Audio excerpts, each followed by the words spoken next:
Happy Halloween, everybody. I'm Stacy Scott, and I'm here with Graham Wickham, President and CEO of Wickham Financial and Insurance Services. And we have a spooktacular edition of the weekly wrap-up for you today. Graham, is there anything scary going on in the market this week? Nothing scary this week, Stacy. Okay. Actually, pretty exciting. You know, it's a big week for earnings this week. We have 38% of companies reporting that, or 38% of companies have reported their third quarter earnings this week. Of that, they're beating earnings by over 37% compared to a year ago quarter. At the same time, they're beating expectations by 12%. If we go from earnings to revenue, they're up compared to the year ago quarter, up 14.7%, and they're beating expectations over 2%.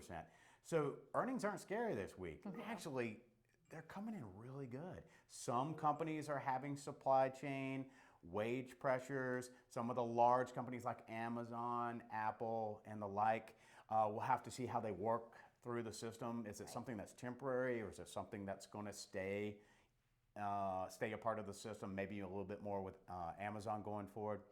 You know, something that could be a little scary, I think it's not going to be, is gross domestic product. Came in a little light at 2%. Expectations were a good bit higher.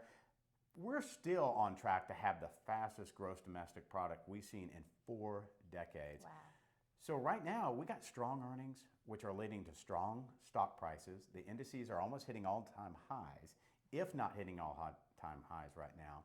We're going into 2 months, which are traditionally the end of the year here. They're the best returning months of the market. And we got a really strong consumer.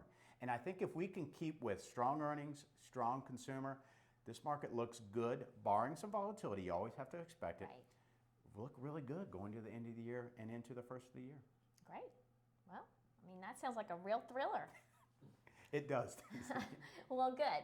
No tricks, all treats, and let's hope that it continues that way throughout the holiday weekend. Happy Halloween. Have a safe one, everybody, and go Braves. Go Braves! Thank you. Have a great day. Thank you. Have a great holiday.